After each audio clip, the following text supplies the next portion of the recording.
آج کا موضوع اللہ تعالیٰ نے قرآن پاک میں فرمایا وَعُوفُوا بِالْعَهْدِ إِنَّ الْعَهْدَ كَانَ مَسْئُولًا۔ دوسری جگہ پر اللہ تعالیٰ نے فرمایا یا ایھا الذین آمنوا اوفوا بالعقود، اور اسی طرح آپ صلی اللہ علیہ وآلہ وسلم نے احادیث مبارکہ کے اندر بھی وعدہ کی پاسداری کی تلقین کی ہے۔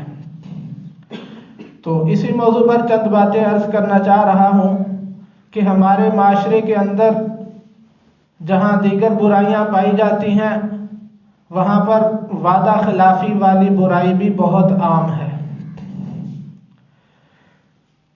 تو میری یہ ذمہ داری بنتی ہے، کسی پر تنقید مقصود نہیں ہوتی، کسی مثال سے اگر کسی کی کوئی اس سے مماثلت پائی جاتی ہو تو وہ یہ نہ سمجھ لے کہ میرے بارے میں ایسا کہا گیا ہے، چونکہ اس بارے میں نبی اکرم صلی اللہ علیہ وآلہ وسلم نے احادیث مبارکہ میں بہت سخت قسم کی وعیدیں بھی ارشاد فرمائی ہیں۔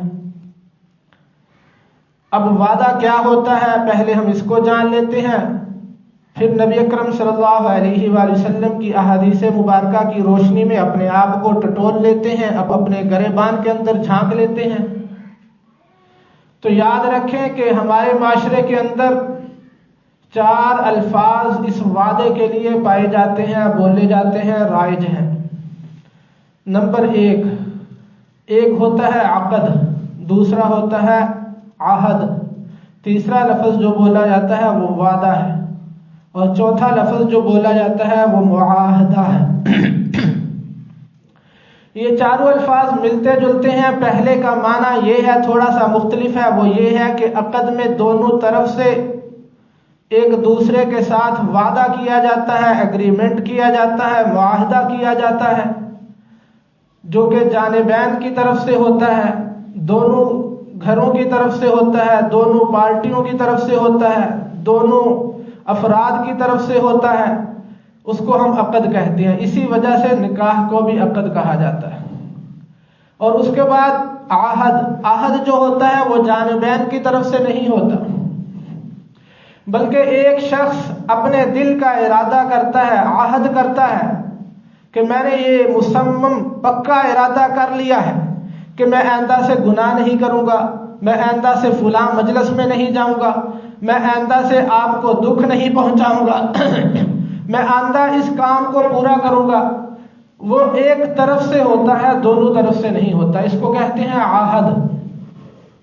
اور اسی سے ملتا جلتا ان دونوں معنوں سے دوسرے 2 لفظ ہیں کہ عہد والا ہی معنی وعدے کے اندر پایا جاتا ہے کہ فلاں شخص نے میرے ساتھ وعدہ کیا ہے، فلاں شخص نے مجھے اپنی زبان دے دی ہے، فلاں شخص نے مجھے یقین دہانی کروا دی ہے، فلاں شخص نے میرے ساتھ وعدہ کیا ہے کہ میں آپ کے پیسے لوٹا دوں گا۔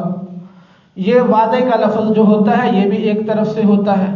پھر اس کے ساتھ چوتھا لفظ جو ہے وہ معاہدے کا، وہ دونوں طرف سے ہوتا ہے کہ 2 کمپنیوں کے درمیان آپس میں معاہدہ طے ہو جاتا ہے، 2 دکانداروں کا آپس میں معاہدہ طے ہو جاتا ہے، کسی ڈیلر کے ساتھ دکاندار کا معاہدہ طے ہو جاتا ہے کہ آپ مجھ سے مال لیں گے، میں آپ کو مال دوں گا، میں کسی اور سے مال نہیں خریدوں گا، آپ مجھے اتنے %، اتنی رعایت دیں گے۔ ایک ایگریمنٹ ہو جاتا ہے اور اس پہ دستخط ہو جاتے ہیں، اس کو معاہدہ کہتے ہیں۔ زبانی بھی ہو سکتا ہے، لکھ کر بھی ہو سکتا ہے۔ تو یہ چاروں الفاظ، عقد ہو، عہد ہو، وعدہ ہو، معاہدہ ہو، ان کا مطلب ملتا جلتا ہے۔ تو ہمارے معاشرے کا المیہ یہ ہے کہ ہم بہت دیندار سمجھنے والے بھی، اپنے آپ کو جو دیندار سمجھتے ہیں، سمجھے جانے والے، بہت نمازی سمجھے جانے والے، جو 5% طبقہ ہے، وہ بھی اس معاشرت سے، طرز زندگی سے، اسلامی معاشرت سے، اس پہلو سے بہت دور ہے، بہت دور ہے۔ افسوس سے کہنا پڑتا ہے کہ شاید 100 میں سے 1 بندہ ہمیں ایسا ملتا ہو جو ان چیزوں کی پاسداری کرتا ہو۔ ہمارے نمازی حضرات ہوں، دیندار حضرات ہوں، عالم فاضل ہوں، وہ بھی اس بیماری میں مبتلا ہیں۔ ہماری تجارت کا سارا انحصار ان کی خلاف ورزی میں ہے، وعدوں کی پاسداری ہم نہیں کر رہے، لین دین کے معاملات ہم اسلامی نہج پر طے نہیں کر رہے، لین دین کے معاملات میں ہم بہت پیچھے ہیں، بہت لوز ہیں، بہت سستی کا شکار ہیں۔ اپنے آپ کو ہمیں خود ہی جائزہ لینا ہے۔ تو وعدہ کی خلاف ورزی پر اللہ تعالیٰ نے بھی حکم جو دیا ہے، مفسرین نے لکھا ہے کہ اللہ تعالیٰ کی ناراضگی کا سبب ہے۔ یہاں تک مفسرین نے لکھا ہے کہ جو شخص وعدے کو پورا نہیں کرتا، وعدہ وفا نہیں کرتا، کل قیامت والے دن اللہ تعالیٰ اس سے کلام بھی نہیں فرمائے گی، یعنی غصے ہوں گے، اس کی طرف نظر رحمت بھی نہیں کرے۔ اب اندازہ لگائیں، جس شخص کی طرف اللہ تعالیٰ نظر رحمت نہ کریں اور جس پر اللہ تعالیٰ غصے ہو اور اس سے کلام بھی نہ فرمائے، اس کا کیا حشر ہوگا۔ اور ہم نے اس بات کو معمولی سا لے لیا ہے، ہم نے اس بات کو ترجیح ہی نہیں دی۔ کوئی بات نہیں، پیسے دینے ہیں، دے دیں گے، یہ کون سی بڑی بات ہے، ہمارے بھی تو لوگوں نے دینے ہیں، ہم نے بھی تو لوگوں سے لینے ہیں۔ تو روزانہ منہ چک کے آ جانا، پیسے دینے ہیں تیرے 2000 روپیہ ہی ہے نا، دے دیں آگے سے اس کو ڈانٹتے ہیں۔ یہ معاشرے کا المیہ بیان کر رہا ہوں۔ ہم یہ سوچنے لگے، ہم یہ غور و فکر کریں کہ ہم کتنی بڑی برائی کے اندر، کتنے بڑے گناہ کے اندر ملوث ہیں۔ علماء نے وعدہ خلافی کو کبیرہ گناہوں میں شمار کیا ہے۔ اگر کوئی شخص ہمارے پاس آتا ہے جس کے ہم نے پیسے دینے ہیں، اگر ہم نے اس کے ساتھ وعدہ کیا تھا آج کے دن کا، آج کی تاریخ کا، تو اس کو اس تاریخ پر پیسے لوٹانے چاہیے، بندوبست کرنا چاہیے۔ اگر نہیں بن پا رہے، ہمارے پاس انتظام نہیں ہوا، تو اس کے آنے سے پہلے جا کر معذرت کرنی چاہیے۔ اسلامی تعلیمات یہ ہیں کہ میرا آپ کے ساتھ کل کی تاریخ کا وعدہ ہے، لیکن میری مجبوری ہے، میری بیٹی کی شادی تھی، یا میری فصل صحیح طرح سے نہیں ہو سکی، میری فصل میں مجھے نقصان ہو گیا ہے، یا مجھے فلاں چٹی بھرنی پڑ گئی ہے، یا میرا فلاں مریض تھا، مجھے ہاسپٹل میں میرا کافی سارا خرچہ ہو گیا، میں آپ سے معذرت کے طور پر آپ کے پاس آیا ہوں، مجھے تھوڑا سا وقت اور دے دیجیے، کل کی ڈیٹ میں آپ کے پیسے ادا نہیں کر سکتا۔ یہ ہے مسلمانوں والا طریقہ، لیکن ہم بہت دور ہیں اس سے، اور شاید اسی وجہ سے ہم پوری دنیا کے اندر بدنام ہیں۔ اسی وجہ سے مسلمانوں سے لوگ دور ہوتے جا رہے ہیں۔ مسلمانوں کے ان گندی عادتوں کی وجہ سے، مسلمانوں کی اپنی برائیوں کی وجہ سے، اسلام کی برائیاں نہیں ہیں یہ مسلمانوں کے اندر جو برائیاں پائی جاتی ہیں، ان کی وجہ سے لوگ حلقہ اسلام میں داخل نہیں ہو رہے، دور ہو رہے ہیں۔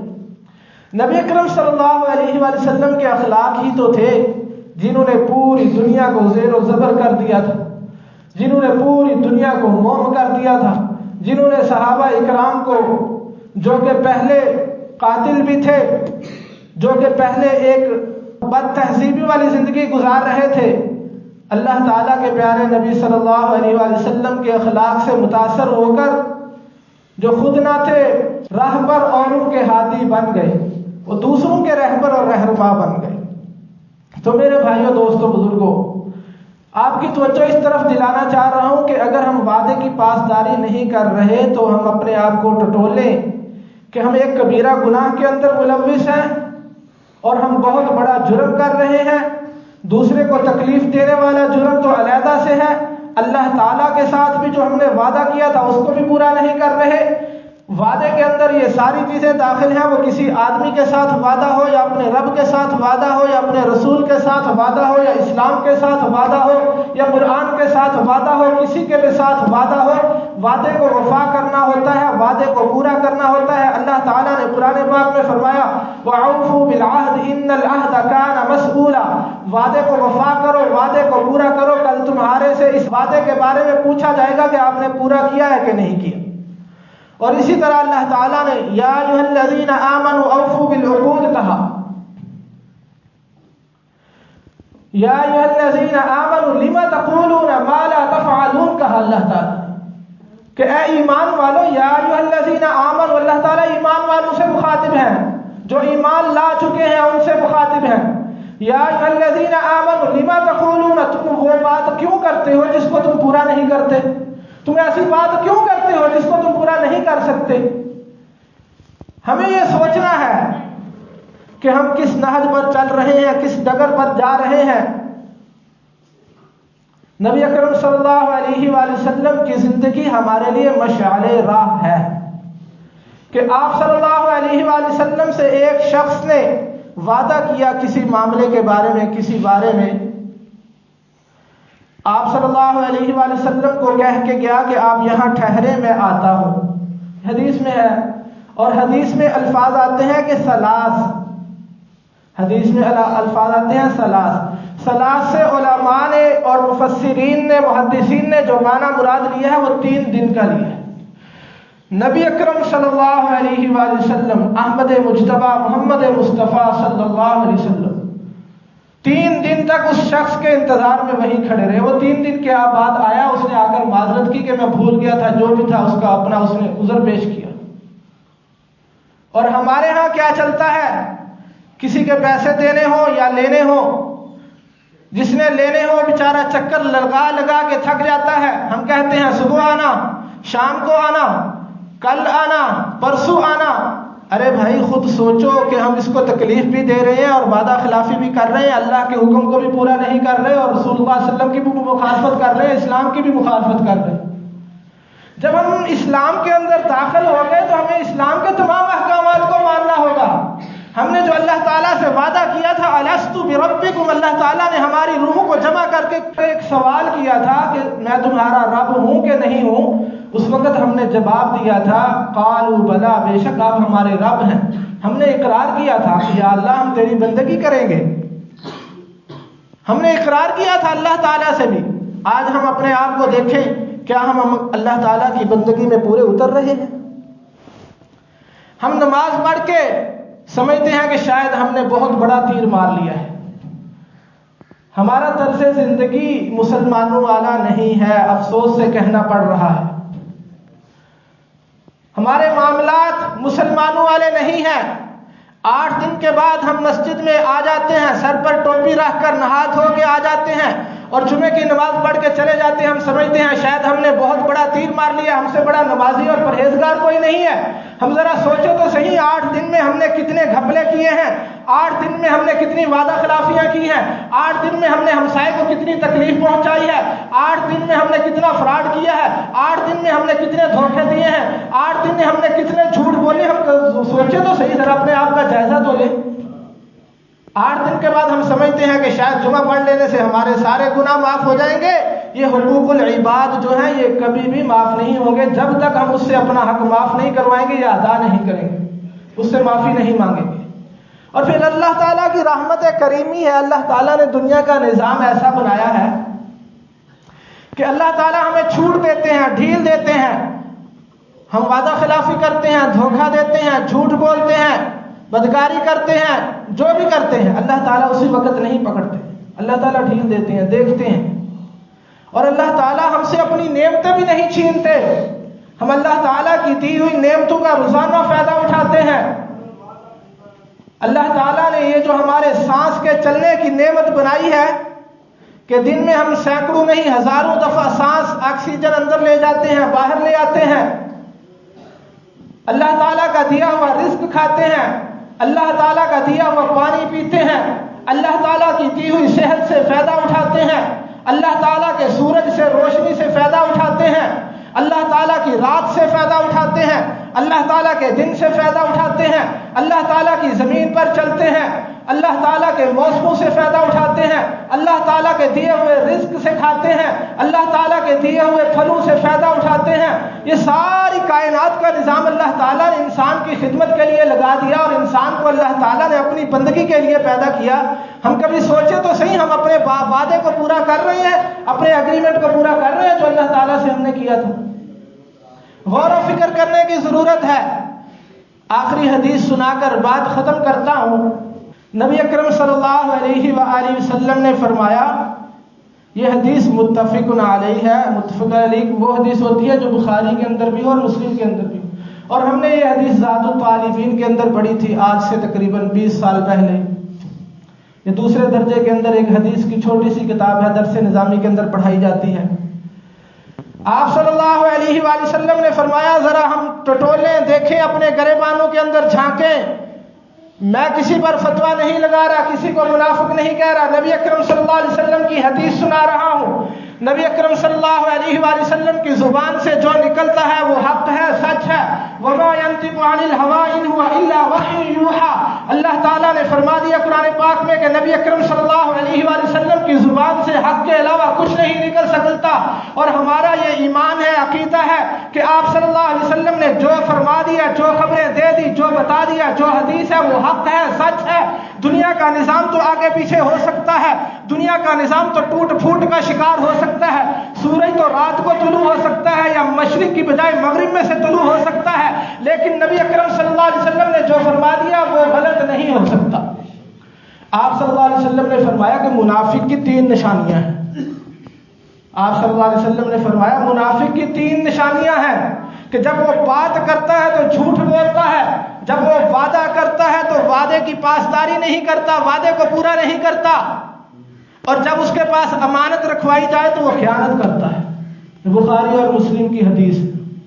اور اسی طرح دوسری حدیث میں آپ صلی اللہ علیہ وسلم نے فرمایا کہ منافق کی 4 نشانیاں ہیں. جب وہ وعدہ کرتا ہے تو پورا نہیں کرتا، جب بات کرتا ہے تو جھوٹ بولتا ہے، جب اس کے پاس امانت رکھوائی جائے تو اس کے اندر خیانت کرتا ہے، اور جب اس کا کسی کے ساتھ جھگڑا ہو جائے تو وہ گالم گلوچ بکتا ہے. چوتھی نشانی آپ صلی اللہ علیہ وسلم نے یہ فرمائی. اور ہم اس معاشرے کے اندر زندگی گزار رہے ہیں کہ کوئی آدمی سیدھا سادہ ہو نا، جو وعدے کی پاسداری کرتا ہو، وقت پہ پیسے لوٹا دیتا ہو، جھوٹ نہ بولتا ہو، کسی کو دھوکہ نہ دیتا ہو، اپنا مال بیچتے ہوئے عیب بیان کرتا ہو. ہم کہتے ہیں یہ سیدھا سادہ ہے، اس کو ہر کوئی فراڈ لگا کے چلا جاتا ہے، یہ تو الو ہے، اس کو تو عقل ہی کوئی نہیں ہے. ہمارے کاغذوں میں ہم اس معاشرے کے اندر زندگی گزار رہے ہیں. ہم کہتے ہیں اس کو بیچارے کو تو پتہ ہی نہیں ہے لین دین کیسے کرنا ہے، اس کو تو لوگوں کے ساتھ دھوکہ دینا ہی نہیں آتا. ہماری حالت اتنی پتلی ہو چکی ہے، اتنا ہم گر چکے ہیں، اتنا ہم ذلت کا شکار ہو چکے ہیں، اتنا ہم دین سے دور ہو چکے ہیں. یہ کل کی بات ہے، مغرب کے وقت بچے، آپ کو پتہ ہے محلے کے اندر گالیاں نکالتے ہیں، گالیاں بکتے ہیں، سارا دن چلتا ہے محلوں کے اندر. اور اس کی وجہ یہ ہے کہ ہمارے والدین گالیاں نکالتے ہیں. ناراض نہ ہونا، کبھی کبھی سخت جملے آ جاتے ہیں. یہ والدین جب خود گناہ میں ملوث ہیں، جو والدین کہیں گے، جو والدین گھر میں بولیں گے وہی بچے سیکھیں گے. تو میں اس وقت سوچ رہا تھا کہ یہ بچوں نے کہاں سے سیکھا ہے، تو فوراً دماغ میں یہ بات آتی ہے کہ والدین سے سیکھا ہے. اور والدین جو میں بات کرنے لگا ہوں وہ یہ ہے، والدین ایسے بچوں پہ فخر کرتے ہیں، استغفر اللہ، نعوذ باللہ، ہمارا بچہ تو بڑا ہوشیار ہے، ہمارا بچہ تو فلاں کے ساتھ فراڈ لگا کے آ گیا، 10 روپے کی چیز تھی 2 روپے میں لے کے آ گیا، اس کو پتہ ہی نہیں چلنے دیا، 50 روپے والی چیز 20 روپے میں لے کے آ گیا. والدین آپس میں ذکر کرتے ہیں، عورتیں ایک دوسرے کے ساتھ ذکر کرتی ہیں، ارے میرے بھائیوں، ارے دوستوں، بزرگوں، ہم کس پٹری پہ چل پڑے ہیں، غلط راستے پہ جا رہے ہیں، اور ہمیں ہوش ہی نہیں ہے کہ ہم غلط راستے پہ جا رہے ہیں، ہمیں فکر ہی نہیں ہے کہ ہم غلط راستے پہ چل پڑے ہیں. جانا ہم نے لاہور تھا، ملتان کی طرف چل پڑے ہیں، اور ہمیں کوئی بتانے والا بھی نہیں ہے، اور ہم اس میں بڑے خوش ہو رہے ہیں کہ ہم تو صحیح سمت پہ جاتے ہیں. جو بیچارہ سیدھا سادہ ہوں کہتے ہیں یہ تو بیچارہ ملازم سا آدمی ہے، اس کو تو پتہ ہی نہیں ہے، لوگوں کے ساتھ جو فراڈ نہ لگاتا ہو، جو وعدہ خلافی نہ کرتا ہو. ہم ذرا سوچیں، اپنے گریبانوں کے اندر جھانک کے جائزہ لیں. دنیا میں تو ہم نے چند دن رہنا ہے، ایک مسافر کی طرح رہنا ہے. آخرت ہماری ہمیشہ کی منزل ہے، وہاں ہم نے ہمیشہ رہنا ہے. اس کے لیے کچھ کمائیں، دنیا نہ بھی ملی تو خیر ہے. اور جہاں ہم نے ہمیشہ رہنا ہے وہاں کے لیے ہم نے کیا کیا ہے، کبھی سوچے تو صحیح، غور و فکر تو کریں. ہم اس کو الو سمجھتے ہیں جو آخرت کی تیاری میں لگا ہوا ہو، ہم اس کو بیوقوف سمجھتے ہیں جو دنیا کو چھوڑ کر، فراڈ کو چھوڑ کر، دھوکے کو چھوڑ کر اور دنیا سے نکل کر صرف دین کی طرف لگا ہوں سمجھتے ہیں، یہ تو بیوقوف ہے. اللہ تعالی ہماری حفاظت فرمائے، مجھے اور آپ کو عمل کی توفیق عطا فرمائے. وآخر دعوانا